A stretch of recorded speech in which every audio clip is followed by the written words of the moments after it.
Allora, sorry, I have to speak English because my Italian is very lousy. As my predecessors already said, this exhibition, the World Exhibition, is for you, is not for us, is not for those who come from time to time. It's for you, for Milano, to become a new place where the city has reinvented itself. And you can see on these images, if you have a world exhibition, you can leave behind a very important monument like the Eiffel Tower or like the Glass Palace, Crystal Palace in London or Grand Palais in Paris. This is one way to build a monument. And we said we want to build an anti-monument, something which is monumental, that you have it in your mind, but is not physically spoken, a monument which is very visible. Because for the theme, to feed the planet, to survive on this planet, based on sustainable resources when it comes to water, energy, food, etc., it was more appropriate to do a monument which was not more modest, but more imprinted in the landscape. So whatever we do was based on this idea of something that stays for many generations, but in a different way. We said in the first meetings, we don't want to come here and just have meetings. We said we have to do something ourselves to make this idea more clear. That's why it's called conceptual master plan. So the ideas are very clear, and also the forms are very clear. We said, think of Barcelona, Parque Güell, or Central Park in New York. Those are places which are both for the citizens, but also for the people that come from outside, that are memorable places.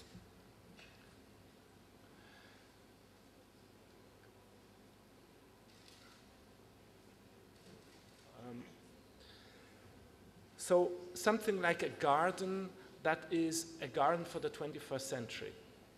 The location in the northwest of the city is known to all of you. It is a place that is between the Fiera and a cemetery, which is quite an interesting proximity. We have discovered that the Fiera has an axis of the commerce, axis of busy life, and the cemetery has an axis of silence. And all these linear axes are heading towards the center of Milan, or spilling out from the center in these very typical linear forms that you find in the Lombardian landscape. So we said we wanted to also introduce an axis in our Expo site.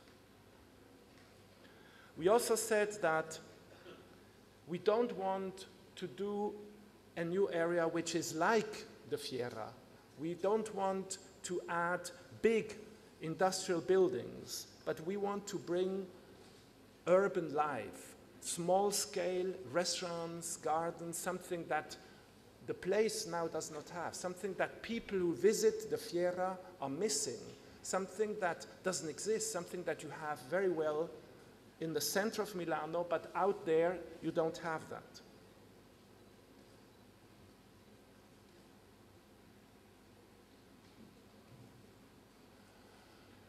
We have tested many different forms. You know, you can imagine that you have all these fantasy forms in exhibitions. And then we came back to the most simple form that cities have been built with, which is cardo decumanos. They can find in Greek cities, especially in Roman cities.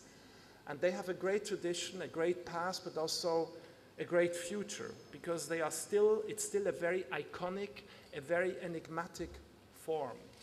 You can imagine the long axis relating to the city center, and the other form, the other axis, related to the periphery. So both forms, both lines, have a very clear destination. The dimension that we have there is considerable. You can see in this picture that the dimension of this main boulevard is comparable to Champs-Élysées in Paris, which is a very important part of the whole city, but also Corso Buenos Aires, for you, is a more familiar comparison. That indicates the sheer dimension and the potential of this big boulevard, this big central axis that we want to create in the center of the Expo. This is another example which indicates the dimension, but more from the agricultural traditions. This is an example from Holland, where in a similar way you have an axial system and attached to this fields of different cultural products. And that's how we could imagine this central axis to spread through the site. The cardo and the decumanos, attached to them are some enigmatic pieces like a theater at the end and the mountain in the front, surrounded by water. This central axis is really the central urban axis. These small lots, 20 meters wide and 100 meters large, are the different countries. Each of them have a face to the boulevard. So every country has an equal importance, even if they are different. No pavilion should stand out as being the main pavilion, but all the countries have an equal importance on this planet and an equal contribution to feed the planet. So the idea is that the pavilions should be less based on architectural vanity, but on a contribution to the central boulevard, where people would stroll, pass by, and like in a big city, go from store to store, from bistro to bistro, from shop to shop. This is a possible image, covered by provisional roofs, tent-like roofs, surrounded by water, and all the pavilions attached to this central space. The main idea for this boulevard is, of course, that we meet a marketplace, but also you could imagine a big table. People like to come together in tables.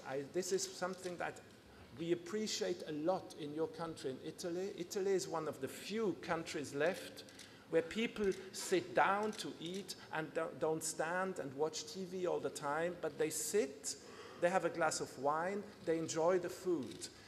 A table is not only a symbol, but is also a reality.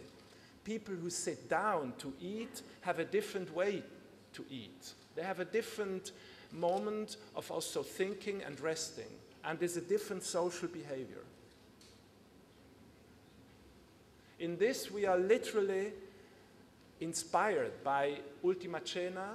We imagine literally that not only to make a connection to the history and the tradition of Milano, but also to the tradition of European culture, especially where the table plays a role. And the boulevard could be like a huge global table where people come together.